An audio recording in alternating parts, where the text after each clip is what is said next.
ಬಿಜೆಪಿಯಂತೆ ನಮ್ಮಲ್ಲಿ ಯಾರೂ ಕೂಡ ರಿಸೈನ್ ಮಾಡಲ್ಲ.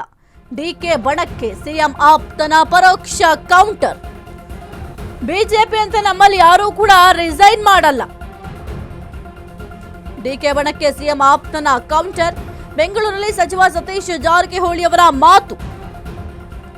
ಬಜೆಟ್ಗೆ ಸಂಬಂಧಿಸಿದ ಇಲಾಖಾ ಸಭೆಗೆ ಡಿಕೆ ಗೈರು ವಿಚಾರ. ಸಿಎಂ ಅನುಮತಿ ಪಡೆದೇ ಅವರು ಹೋಗಿರಬಹುದು. ಆದರೆ ಇದರಿಂದ ಕಾರ್ಯಕರ್ತರಲ್ಲಿ ಗೊಂದಲ ಮೂಡುತ್ತದೆ.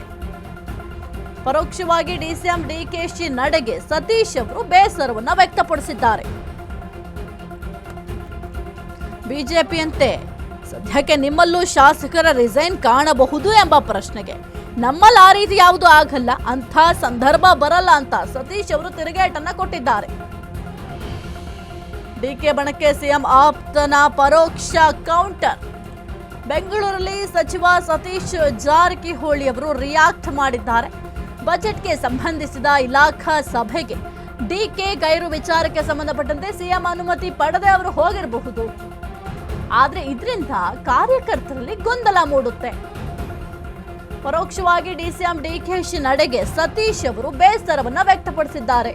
ಬಿಜೆಪಿಯಂತೆ ನಿಮ್ಮಲ್ಲೂ ಕೂಡ ಶಾಸಕರನ್ನ ರಿಸೈನ್ ಕಾಣಬಹುದಾ ಎಂಬ ಪ್ರಶ್ನೆಗೆ ನಮ್ಮಲ್ಲಿ ಆ ರೀತಿ ಯಾವುದು ಆಗಲ್ಲ ಅಂತ, ಆಗದು ಇಲ್ಲ, ಆ ರೀತಿಯ ಸಂದರ್ಭಗಳು ಬರೋದೂ ಇಲ್ಲ ಅಂತ ಸತೀಶ್ ಅವರು ಸ್ಟೇಟ್ಮೆಂಟ್ ಅನ್ನ ಕೊಟ್ಟಿದ್ದಾರೆ.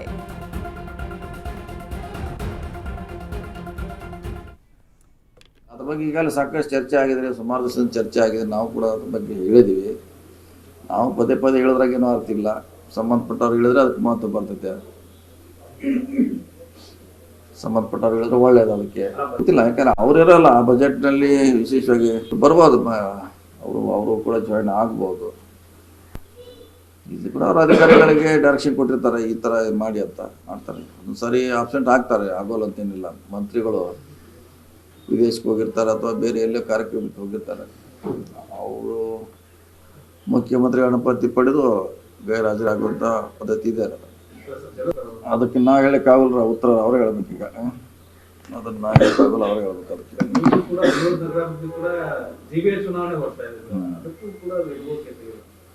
ಅದೇ ಅವರಿಂದ ಕೇಳ ಸರಿಯಾದ ಉತ್ತರ ಕೊಡ್ಬೋದು. ಯಾಕಂದ್ರೆ ನಾವು ಕೊಡ್ಲಿಕ್ಕಾಗಲ್ಲ, ಅವ್ರ ಇಲಾಖೆದು ಎಲ್ಲ. ಅದ್ರ ಬಗ್ಗೆ ಈಗಾಗಲೇ ಸಾಕಷ್ಟು ಚರ್ಚೆ ಆಗಿದೆ, ಸುಮಾರು ದಿವಸ ಚರ್ಚೆ.